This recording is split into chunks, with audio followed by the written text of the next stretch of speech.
Sécurité humaine, formation professionnelle, accueil. Décidez d'agir avec Fiducial Sécurité, l'expert français de la sécurité privée, présent. Les vraies voix qui font bouger la France. Frédéric Brindel pour l'emploi avec Jérôme Laverny et les entrepreneurs. C'est un rendez-vous particulièrement excitant ce soir. Nous allons voyager. Alors l'emploi, on en parle en France, évidemment.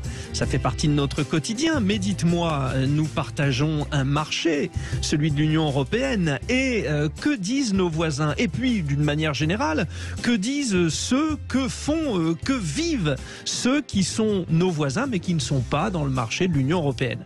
En ce sens, nous allons avoir plusieurs exemples et décliner avec Monsieur Emploi, Jérôme Laverny, directeur général du réseau national des missions emploi, ces différents thèmes. Bonsoir, cher Jérôme. Avant de présenter nos invités qui viennent d'un peu partout de l'Europe, les thèmes déjà que nous allons décliner. Bonsoir Frédéric. Alors c'est vrai que dans les dernières semaines, on a parlé, non évidemment emploi, mais on en a parlé dans un contexte un petit peu spécial, consistant à, si ce n'est tirer des bilans, mais en tout cas venir en écho aux projections qui étaient faites, notamment dans les programmes électoraux.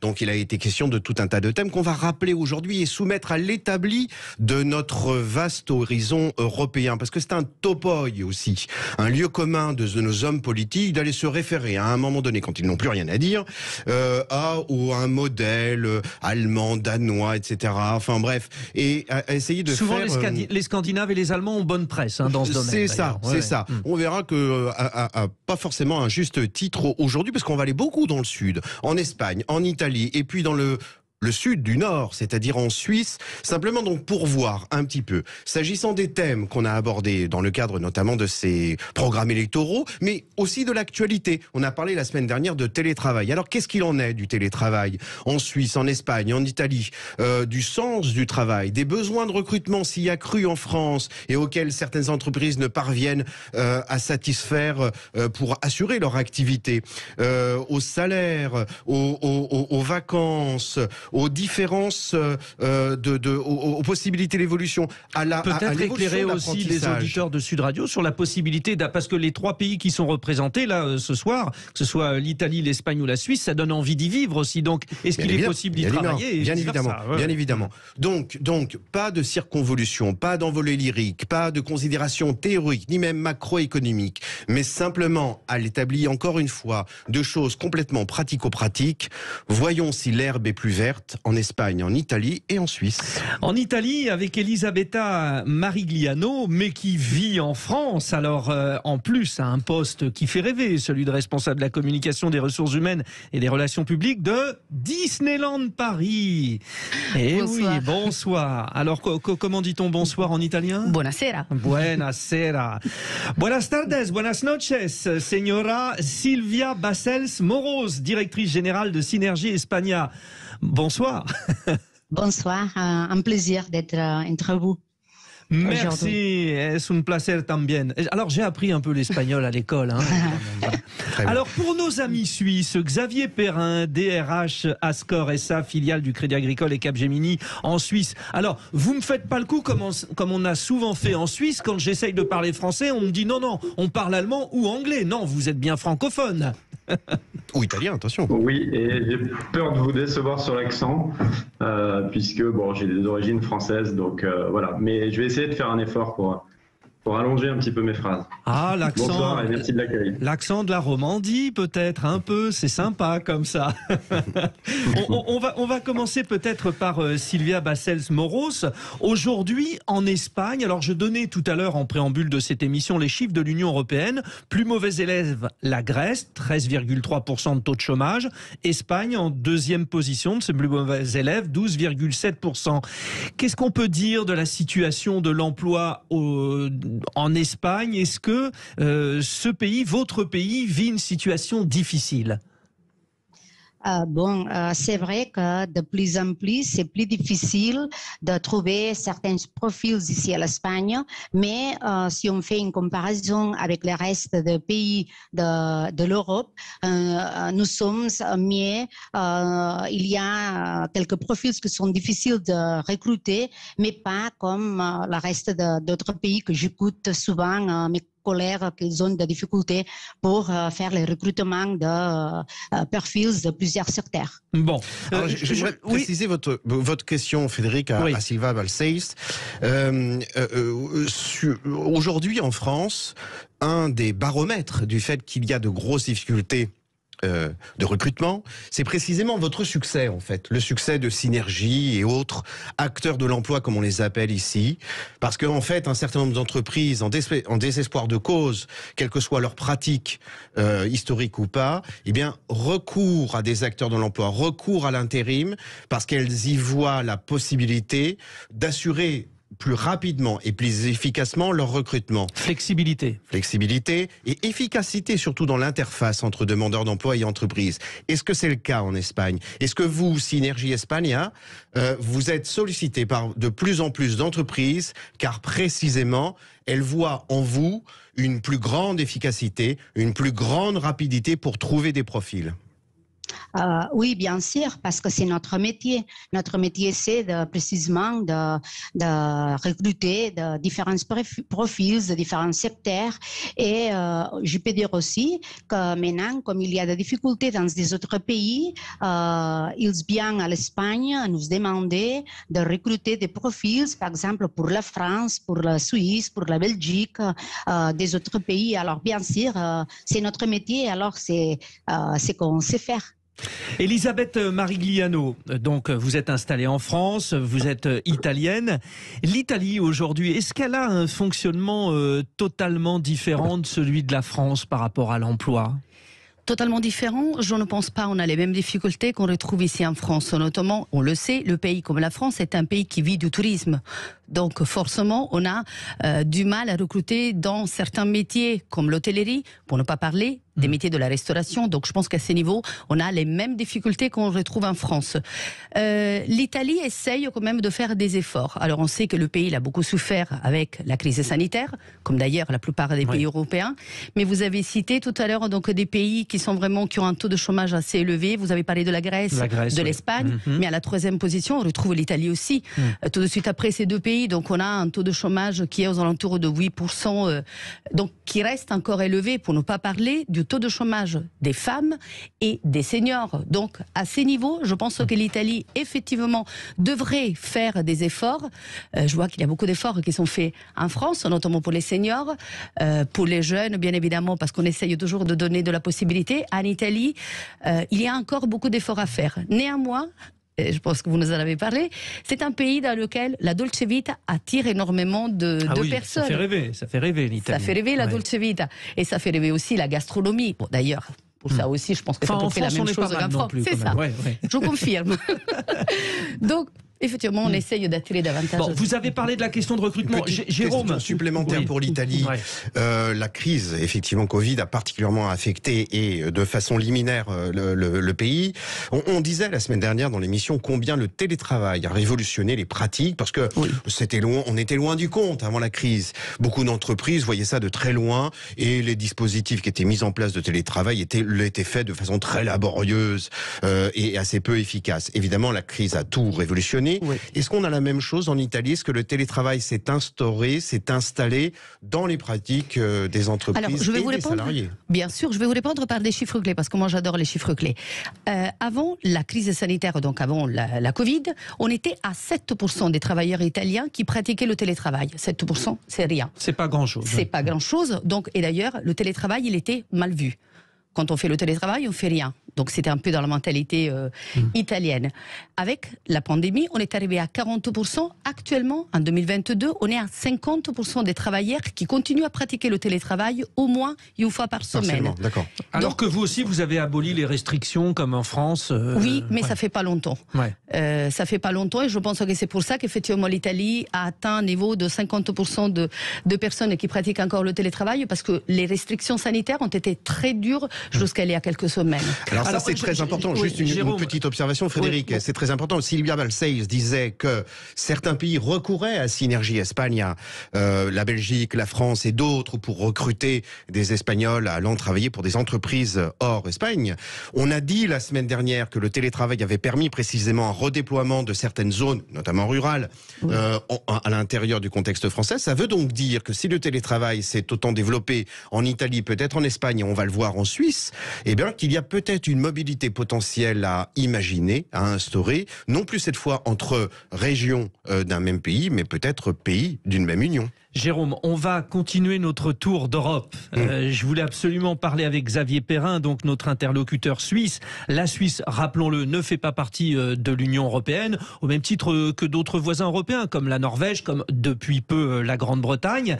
Bon, autant le dire tout de suite, Xavier Perrin, en France, la Suisse a une image de référence sur la question de l'emploi. Et vous étiez à 3% en 2021, vous êtes descendu en avril 2022 à 2,3%. C'est quasiment une situation, les économistes le disent, de plein emploi. Oui, c'est évident. On a un marché qui est extrêmement dynamique, qui est pourtant tout petit, mais avec la présence de grandes institutions, un marché aussi très international. Et voilà, et cette fluidité, sans doute aussi permise par un code du travail voilà, beaucoup plus souple, et en tout cas une situation de plein emploi avec des difficultés, un marché qui est particulièrement tendu et qui a tendance du coup à effectivement s'internationaliser. Donc on va chercher des profils en dehors des frontières. Jérôme Laverny. Elisabetta n'est pas seulement que représentante de Disney, elle est ambassadrice de la Dolce Vita, comme elle le nommait. Pour autant, la vie est assez agréable en Suisse. Et puis là, donc, il y a des besoins de recrutement. J'ai une question pour Xavier Perrin. 2,3% de chômage, ça veut donc dire que là, les besoins de recrutement ne sont pas simplement dus à tout un tas de faisceaux comme ceux qu'on peut rencontrer en France, mais tout simplement parce que, voilà, est-ce que est-ce que des Français sont sollicités? Est-ce que vous établissez des stratégies pour aller précisément, vous aussi, comme Sylvia Balcells le mentionnait tout à l'heure, aller capter des candidats en France, pourquoi pas, et dans d'autres pays? Oui, comme je le disais, déjà de par le fait qu'on a un marché très international, avec beaucoup de grandes institutions sportives ou autres, fatalement, il y a besoin d'avoir des ressources internationales. Et puis, de fait, il y a tout un pan de l'économie suisse qui fonctionne notamment grâce à la France, parce que c'est aussi un pays petit, avec des zones frontalières importantes. Et il y a notamment la gestion justement de cette main-d'œuvre frontalière, dont on sait que, par exemple, l'hôpital genevois fonctionnerait difficilement sans les ressources de l'autre côté de la frontière. Donc, oui, c'est nécessaire, tout en cherchant à trouver cet équilibre qui est parfois compliqué, mais effectivement, on est amené à aller chercher des profils en France, mais je dirais même partout ailleurs. Nous avons planté le décor, nous sommes allés en Suisse, en Italie, en Espagne, nous revenons dans un instant sur Sud Radio. Jérôme Laverny, le directeur général du réseau national des missions emploi est avec nous. Nous allons décortiquer, vous avez vu, 3 situations très différentes. Parmi les thèmes, la formation, le chômage, le niveau de salaire, les problèmes de recrutement, l'interactivité entre les pays, tout ça, on en parle dans un instant. Sécurité humaine, formation professionnelle, accueil. Décidez d'agir avec Fiducial Sécurité, l'expert français de la sécurité privée, présente. Les vraies voix qui font bouger la France. Frédéric Brindel pour l'emploi avec Jérôme Laverny et les entrepreneurs. Nous avions même envie de rebaptiser les vraies voix qui font bouger la France, mais les vraies voix qui font bouger l'Europe, parce que le thème de ce soir, l'emploi en Europe, l'herbe est-elle plus verte? Ailleurs, on parle souvent de la situation française, mais nous avons ce soir, autour de Jérôme Laverny, le directeur général du réseau national des missions emploi, 3 invités représentant 3 pays, Xavier Perrin, DRH d'Ascor SA, filiale du Crédit Agricole et de Capgemini, c'est pour la Suisse, Sylvia Balcells Moros, directrice générale de Synergie Espagna, vous avez compris quel pays, et puis Elisabeth Marigliano, qui est italienne mais qui est basée en France en tant que responsable de la communication, des ressources humaines, des relations publiques de Disneyland Paris. Nous avons rappelé 2-3 petits chiffres. L'Union européenne, le plus mauvais élève, c'est la Grèce, 13,3% de chômage, avec une petite avance devant l'Espagne, 12,7%. La France est dans le ventre mou, 6e avec 7%. Et puis, on a les très très bons élèves qui sont en général les pays de l'Est, la République tchèque, 2,2%, et la Pologne, 2,8%. Au-dessus, on retrouve évidemment la référence allemande à 3,1% de taux de chômage. Avant de faire le tour de nos invités, cher Jérôme Laverny, on aborde des thèmes concrètement. Oui, tout à fait. Parce qu'il s'agit de regarder l'emploi chez nos voisins, vu de la balustrade et du balcon du petit contexte franco-français. Or, il y a 2 sujets qui sont particulièrement brûlants aujourd'hui, au point qu'on les présente comme les chantiers les plus importants du gouvernement et du ministre du Travail en particulier, qui sont le pouvoir d'achat d'une part et les retraites de l'autre. Et j'aimerais donc soumettre ces 2 sujets à nos invités. Commençons par le pouvoir d'achat et les salaires notamment. Les salaires, ça ne veut strictement rien dire. On a eu des candidats qui ont promis des SMIC à telle hauteur et telle hauteur. C'est le reste à vivre qui est important. On présente les salaires suisses comme des salaires très élevés, mais est-ce que le logement est aussi élevé? Est-ce que le reste à vivre est aussi élevé? Donc, Silvia Balcells, en Espagne, est-ce que les rémunérations permettent de vivre correctement? Même question Elisabetta et même question Xavier Perrin. Et sachant pour l'Espagne, Silvia Balcells, que c'est un pays qui est organisé en régions, et donc évidemment au Pays Basque, en Catalogne, ce n'est pas la même chose qu'en Andalousie. Allez-y Silvia. Oui, ça c'est vrai, il y a de différents salaires, ça dépend un peu de la région, mais en général, on peut dire que le salaire minimum en Espagne, c'est 14 000 euros par an. C'est un salaire bas qui a augmenté des fois cette année. Et c'est vrai que c'est un peu dommage parce que d'un côté, nous avons des talents en Espagne, mais ils partent, par exemple, l'area médicale, ils partent parce que dans les autres pays au niveau européen, les salaires et les conditions, elles sont meilleures. Alors, c'est un peu dommage pour ça parce qu'on ne peut pas retenir certains profils quand ils finissent les études universitaires. Ils veulent partir pour les conditions salariales. Alors, c'est un peu compliqué avec ces salaires minimums. Il y a plusieurs sociétés qui payent ces salaires de pouvoir vivre à l'Espagne. Et ça, c'est plus compliqué au sud. En Espagne, alors en Italie, parce qu'on a notre espèce de triangle, la France, Italie, Espagne, on va dire les pays latins. Est-ce que c'est le même constat que pour l'Espagne, chère Elisabetta Marigliano, en Italie? Alors, en Italie, le salaire est entre 1100 et 1200 euros par mois. Donc, je pense que ça devient exactement à la même chose, même situation qu'en Espagne. Le logement, puisque vous avez parlé, qu'est-ce qui reste à vivre? C'est le reste à vivre. Mais c'est très cher.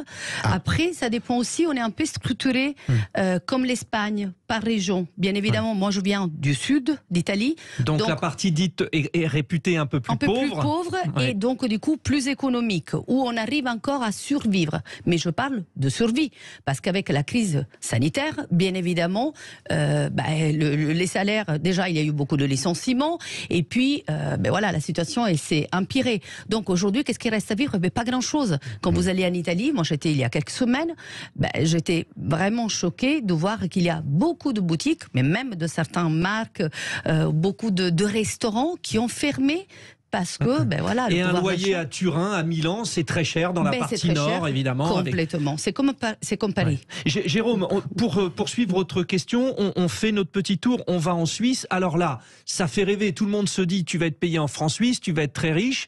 On va au restaurant en Suisse, cher Xavier Perrin. L'addition est un peu plus salée quand même. Alors, en termes de pouvoir d'achat, comme le disait Jérôme Laverny. Oui, alors on présente toujours la Suisse comme un Eldorado de ce point de vue-là. Il faut être très attentif quand on étudie la question des salaires, parce que vous avez évidemment un coût des loyers qui est extrêmement élevé. On est sur des standards parisiens, voire un peu plus selon les villes. Et puis le coût de l'assurance santé est extrêmement important. C'est compliqué d'arriver à avoir une assurance santé de qualité, et évidemment le coût de la vie est très important. Donc quand on fait des mobilités, quand on accompagne des mobilités internationales, par exemple de Français qui viennent en Suisse, il y a cet espoir c'est vrai au départ d'avoir un très bon niveau de rémunération. Quand on commence à faire le calcul et on montre un petit peu la redescente en net, le net en poche, c'est vrai que voilà, c'est un peu plus compliqué. L'idéal, c'est j'habite. Il faut faire attention. Néanmoins, on a des niveaux de salaire qui sont élevés. L'idéal, c'est j'habite à Annecy et je vais travailler à Genève. C'est un peu ça. À vous, Jérôme Laverny. Ça fait un peu loin quand même, Annecy-Genève. Mais enfin, oui, c'est pourquoi pas. Alors, Xavier Perrin nous donne l'opportunité de la transition avec l'autre sujet. Qu'en est-il des retraites? Est-ce qu'il y a des débats? Est-ce que ces débats sont très houleux? Silvia Balcells, en Espagne, qu'en est-il de l'âge de la retraite? Est-ce que comment ça se passe? Bon, c'est vrai qu'on a changé plusieurs fois l'âge de la retraite. Maintenant, c'est à 67 ans. On dit on doit, chaque fois, c'est un peu plus loin. Et c'est vrai que les salaires qu'ils s'aperçoivent, les personnes qui sont à la retraite, ne sont pas très élevés. Et ça fait un peu difficile de pouvoir prendre la retraite quand on a son âge. Et quelques personnes, il doit finir son travail plus tard pour arriver à percevoir un salaire minimum pour pouvoir vivre. Et je voulais profiter de l'expérience d'Elisabetta Marigliano, je le rappelle italienne, mais à un poste de direction de Disneyland Paris, où finalement vous faites un petit peu office de cœur du développement du travail en Europe. Où est-ce qu'il fait le plus bon vivre pour travailler finalement en Europe? Quels sont les retours que vous avez quand les Espagnols, les Allemands vous parlent? Je vous donne un exemple. Je travaille à Disneyland Paris, vous l'avez dit. Et à Disneyland Paris, on a plusieurs nationalités qui sont représentées. On en a 124. Que je vous posais la question. Voilà. Oui. Et donc, moi, je fais partie justement de ces personnes qui ont décidé de quitter la Dolce Vita pour travailler ici en France et notamment à Disneyland Paris, qui m'a donné la possibilité d'évoluer, chose que je ne pouvais pas forcément avoir en Italie. Et pourtant, j'étais hyper diplômée, j'avais plusieurs expériences, mais c'est compliqué d'avoir un CDI. En plus, en France, donc en tout cas à Disneyland Paris, vous avez la possibilité aussi de bien évoluer. Et on parle donc des différentes nationalités qui sont présentes ici ce soir dans cette émission.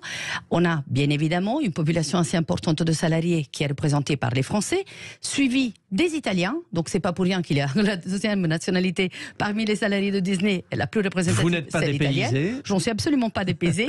Suivi des Espagnols et puis bien évidemment d'autres aussi, d'autres pays. Mais est-ce que la France finalement fait rêver pour le monde du travail? Pour l'Italie, sans doute.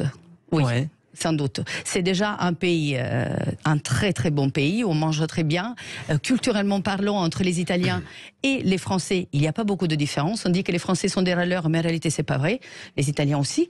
Et puis, voilà, on n'est absolument pas dépaysés. Xavier Perrin, qu'est-ce qui fait la spécificité du marché du travail de la Suisse? Alors, Jérôme Laverny a parlé des questions diverses de niveau de vie, mais par exemple, est-ce que la formation est au niveau? Et puis surtout, petite question provocatrice de ma part, est-ce que le fait de ne pas participer au marché de l'Union européenne vous rend plus fort?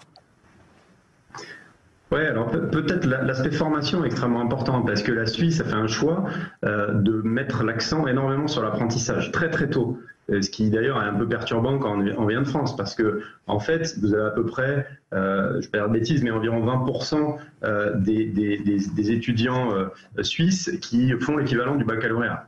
Et pour le reste, ils se spécialisent très tôt. Donc en fait vous avez une main-d'œuvre déjà très expérimentée en termes d'expérience de travail, qui arrive sur le marché, qui est déjà prête et qui est déjà engagée dans une voie. Donc ça, c'est un vrai choix qu'a fait la Suisse et qui est intéressant à noter, je pense. Et sur le fait de ne pas faire partir du marché de l'Union européenne, avantage ou inconvénient?